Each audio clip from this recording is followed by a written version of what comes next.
Hello mga savings, welcome for another video. So ang di-discuss naman natin in this video is 130k salary to be happy sa Pilipinas. So napakalaki ng 100k na salary. So possible ba talaga makuha yan dito sa Pilipinas? At magbibigay akong tip kung paano nga ba makukuha yung salary na yan dito sa Pilipinas. Secret lang natin to mga savings. So ako personally as kabilang dyan sa 100k pataas na yan. So sana all. Pero may mga secret way para makuha yung salary na yan. So start na tayo. So yun nga, magbibigay ako ng tips, pero secret tips lang kasi ang kailangan mo dyan, basic tips lang, pero bigyan ko muna kayo ng perspective. Paano nga ba magkakaroon ng ganyan salary yung 100k per month kung magkano yung salary niya per hour niya is 750.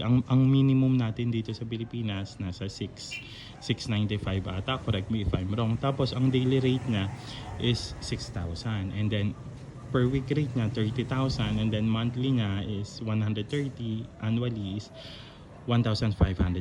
So eto siya yung comparison, pero eto na yung breakdown niya. So imagine, so sample, kumikita ka ng minimum wage para dun sa sinasabi nilang para maging masaya na 130k. Kapag minimum wage ka, kailangan mo magtrabaho ng 8.5 months para makuha yung 100k salary per month. So, ganun kalaki yung discrepancy nung current minimum wage sa Pilipinas bago maging masaya based dun sa study. So, seems napakamahirap talaga. Pero yun talaga yung reality mga ka-savings dito sa Pilipinas. So, ang ibibigay natin dito, since nga member ng mga 130k pataas, so yun, tips ang ibibigay natin. So straight na tayo sa tips para kahit papano makatulong. Ang secret natin to mga savings, pero bibigay ko sa inyo ways paano simpleng ma-reach ang 100k. So hindi siya simple, pero at least ito yung mga first step na pwede nyo gawin. Hindi naman to tinuturo kahit saan.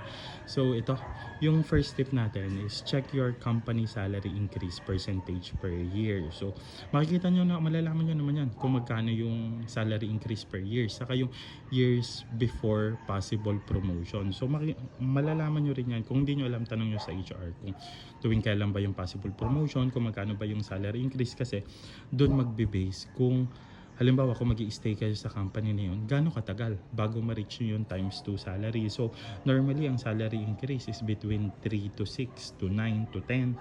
So yung iba wala pa. So kung mag-i-stay kayo sa current company nyo na kung yung current salary nyo hindi kayo satisfied or kinakapos kayo tapos walang salary increase, walang yearly or after ilang years bago ma-promote, so mag-isip-isip na kayo mga ka-savings. So napaka-importante nito mga savings kasi dito nagbe-base yung salary nyo kung possible ba siyang